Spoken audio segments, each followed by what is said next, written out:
Anda kembali menyaksikan Apa Kabar Indonesia Malam. Kita lanjutkan diskusi kita. Saya bawa ke Pak Sugiat. Pak Sugiat, ini kalau kita melihat ya, nama-nama sudah beredar untuk mengisi dua pos menteri ataupun kursi menteri, baik itu Menpora maupun Menko Polkam. Kalau dari internal Gerindra ini seperti apa? Adakah nama-nama, list nama-nama yang masuk radar untuk mengisi dua pos kementerian tersebut? Kalau terkait dengan Menko Polkam, saya pikir tidak perlu kita ragukan lagi bagaimana nanti Pak Prabowo memutuskan siapa sosok senior yang dipercaya beliau untuk menduduki kursi Menko Polkam. Karena beliau juga pasti paham geopolitik, geokeamanan, baik di tingkat global maupun tingkat regional, maupun geopolitik dalam negeri maupun geokeamanan dalam negeri. Pasti beliau sudah punya nama siapa yang akan duduk sebagai Menko Polkam untuk membawahi beberapa kementerian dan lembaga dalam konteks pembangunan politik dan keamanan. Tapi kalau dalam konteks Menpora, saya agak sedikit mengkritisi apa yang disampaikan tadi, bahwa walaupun memang ada dalam konteks Menpora itu tiga nomenklatur itu bidang pembangunan olahraga, satu nomenklatur itu bidang pembangunan kepemudaan, saya yakin dan percaya Bapak Prabowo Subianto pasti akan mencari sosok yang bisa menggabungkan ini. Apalagi kan semangat beliau memimpin sebagai Presiden Republik Indonesia mempersiapkan bagaimana Indonesia Emas 2045 itu bisa tercapai. Beliau berkali-kali mengatakan bahwa 2045 kita akan mengalami yang namanya bonus demografi, di mana penduduk kita itu mayoritas adalah kelompok muda. Jangan sampai kita tidak mempersiapkan pembangunan kepemudaan, bonus demografi itu malah menjadi bencana demografi. Saya pikir nanti Kementerian Pemuda dan Olahraga yang baru, siapapun menterinya, pasti adalah sosok yang bisa memimpin pembangunan kepemudaan di Indonesia dan juga bisa memimpin pembangunan keolahragaan di Indonesia. Saya pikir itu tidak bisa dipisah-pisahkan satu dengan yang lainnya. Oke, baik. Saya mau langsung minta respon dari Bung Nigara. Kalau begitu, Bung Nigara, ini katanya nanti akan dipilih sosok yang bisa menggabungkan keduanya begitu. Yang beredar nama-namanya kan sudah banyak. Ada Raffi Ahmad, kemudian ada Putri Komarudin dan lain sebagainya. Sudah cocok belum? Ya itu sekali lagi itu hak presiden ya. Saya sebagai pengamat nggak bisa masuk ke situ, itu haknya presiden lah gitu. Cuma tadi saya tertarik Mas Sugiat mengatakan hal itu betul Mas Sugiat, bukan enggak. Memang Menteri Pemuda dan Olahraga ini harus bisa membantu presiden menuju ke 2024, 2045 gitu. Tetapi ini bukan persoalan yang mudah untuk menggabungkan dua persoalan. Apalagi kita tahu bahwa pemuda ini harusnya menurut saya loh ya, belum tentu betul Prof ya. Menurut saya pemuda itu harus punya menteri sendiri supaya dia bisa lebih berkreasi dan melakukan sesuatu yang lebih luar biasa. Kenapa? Karena kita butuh anak-anak muda ini bisa lebih positif lebih berkreasi lagi.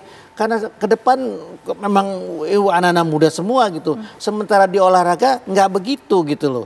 Jadi bukan sesuatu yang memang perlu diperdebatkan. Enggak, ini cuma pendapat saya aja. Jadi saya kira kalau ini terpisah menjadi sesuatu yang bagus gitu. Pemuda diurus dengan baik dan cermat, dan jalannya akan menuju ke kepemudaan yang sangat luar biasa gitu. Sementara olahraga butuh sesuatu pengetahuan, pengalaman, kemudian membutuhkan kemampuan, totalitas yang seperti itu yang dibutuhkan. Dan jangan lupa bahwa nggak mudah itu membangun dunia olahraga gitu. Kita tahu bahwa sampai saat ini kita di Olimpiade ya masih begini-gini aja gitu. Nah sementara katanya rakyat kita banyak. Untuk itu kenapa sepak bola kita manggil anak-anak kita yang dari luar untuk ini, karena itu dibutuhkan hal-hal yang seperti itu. Jadi sekali lagi bukan dipisah-pisah, bukan memperdebatkan itu, bukan enggak. Justru ini pembantu presiden di kepemudaan dan olahraga ini harus orang yang betul-betul mumpuni, yang bisa memiliki pengetahuan yang sangat kuat di situ, supaya presiden tidak target 2045 itu bisa tercapai gitu. Pak Sugiat, responnya. Pak Sugiat, silakan. Ya, saya pikir kalau nanti dipisah, nanti ada lagi publik yang mengkritisi. Lalu nanti seandainya itu dipisah, saya khawatir nanti publik mengkritisi penambahan kementerian dan lembaga tidak efisien, tidak efektif. Ini kan serba salah kita. Tapi apapun itu, ketika nanti tidak dipisah, saya pikir pasti ada sosok anak muda katakanlah yang bisa memimpin pembangunan di dua sektor ini, pembangunan kepemudaan dan pembangunan keolahragaan. Dari beberapa nama yang beredar kan saya pikir semuanya memiliki syarat yang memenuhi syarat untuk menjadi Menpora. Misalnya Raffi Ahmad, ya kan? Sebagai anak muda dia punya prestasi dalam konteks bisnis dan segala macam, seni budaya. Begitu juga misalnya Putri Komarudin, itu adalah legislatif muda di DPR, pasti punya visi misi bagaimana kepemudaan nanti bisa maju. Begitu juga nanti ada nama misalnya Moreno Suprapto, itu kawan saya di DPR. Selain dia seorang wakil rakyat, dia juga bergiat di dunia olahraga otomotif. Saya pikir dari nama-nama yang beredar itu tidak perlu dikhawatirkan bahwa Kementerian Pemuda dan Olahraga tidak akan maju. Siapapun nanti yang dipilih oleh Bapak Prabowo Subianto, saya yakin Kementerian Pemuda dan Olahraga nanti akan maju.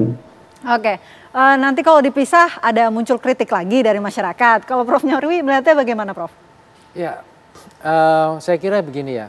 Di Undang-Undang Kementerian yang baru, ya, Undang-Undang nomor 61 ya tahun 2024 itu kan Presiden dikasih kebebasan ya. Kalau di undang-undang sebelumnya nomor 39 2008 itu kan dibatasi 34. Jadi sesungguhnya Presiden punya kewenangan gitu ya. Mau dipisah, mau digabung ya. Saya kira itu hak prerogatif Presiden gitu loh. Di regulasi artinya tidak melanggar regulasi kan gitu. Nah, yang kedua tentu saya kira bukan persoalan apakah menambah apa tidak ya, tetapi bisa menjelaskan ke publik sebenarnya kebutuhan dan targetnya seperti apa.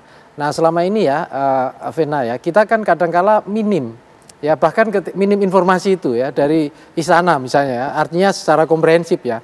Misalnya menteri ini diganti karena apa gitu ya, diganti ke yang baru juga karena apa, kriterianya seperti apa gitu ya.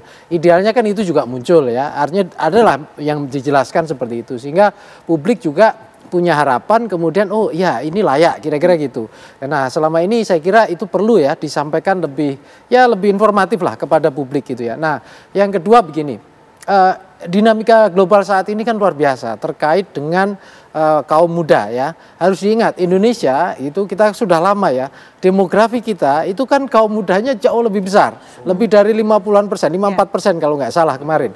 Nah bayangkan gitu ya posisi demografi pemuda yang seperti ini gitu, kalau menteri pemudanya itu tidak connect ya dengan kelompok demografi yang separuh lebih ini. Artinya apa?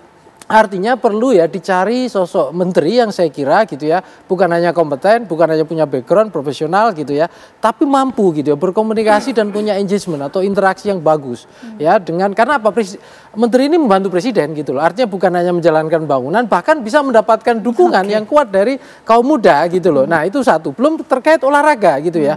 Nah ini juga sama, pembangunan olahraga itu bayangkan, penggemar olahraga ini luas sekali di Indonesia dari berbagai, makanya kita sering dengar ya olahraga ini sering jadikan panggung politik. Karena apa? Memang pengaruh dunia olahraga luar biasa. Nah, satu lagi saya mau sampaikan, Vena ya.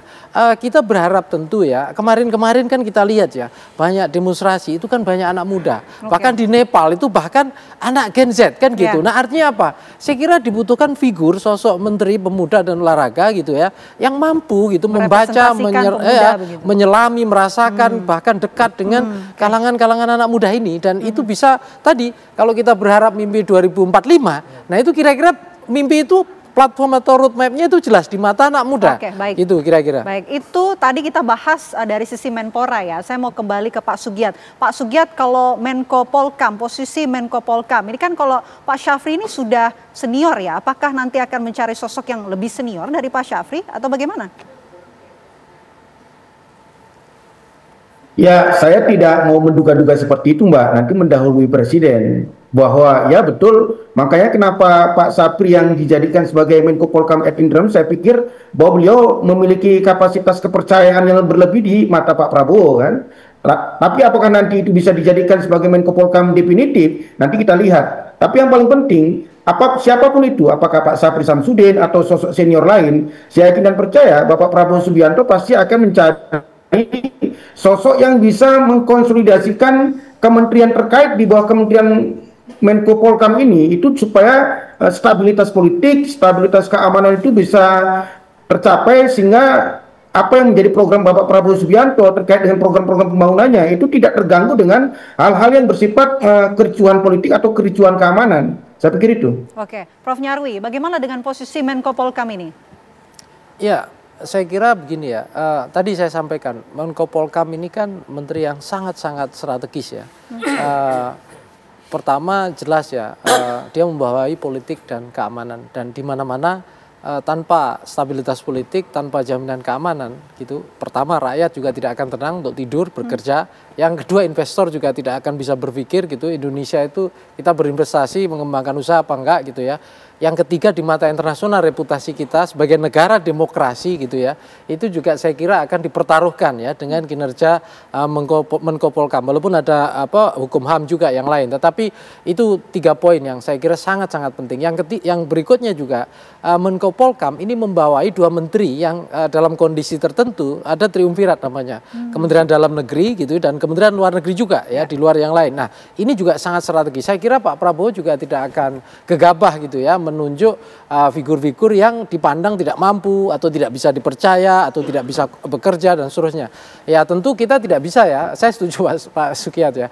Ya untuk mendahului itu sangat sulit ya, karena keputusan presiden ini kan privilege presiden. Tapi paling tidak ya, saya kira Pak Prabowo tidak akan mempertaruhkan menunjuk orang yang kira-kira tidak kompeten dan tidak dipercaya kan gitu, atau katakanlah susah untuk kemudian mengikuti ya ritme dan alur kerja presiden. Saya kira Pak Prabowo menekankan beberapa hal ya tentang katakanlah bahwa negara ini butuh katakanlah keamanan, negara ini butuh demokrasi, keterbukaan, dan saya kira Kementerian Polhukam ini juga menjadi ujung tombak untuk mengawal hal-hal seperti ini. Kan kemarin juga dikritik kan beberapa misalnya penanganan demonstrasi yang dianggap mungkin ada pihak yang merasa dikriminalkan dan seterusnya. Ini juga menjadi taruhan kan, bagaimana figur Menteri Polhukam ke depannya itu kan juga salah satunya tetap menjaga citra Indonesia sebagai negara demokrasi kan gitu. Citra Indonesia sebagai negara yang sustainable ya, yang mampu berkembang di tengah geopolitik global. Ini tantangannya 2 ya, dalam negeri dan luar negeri. Itu kira-kira Vena. Oke, ada 2 tantangan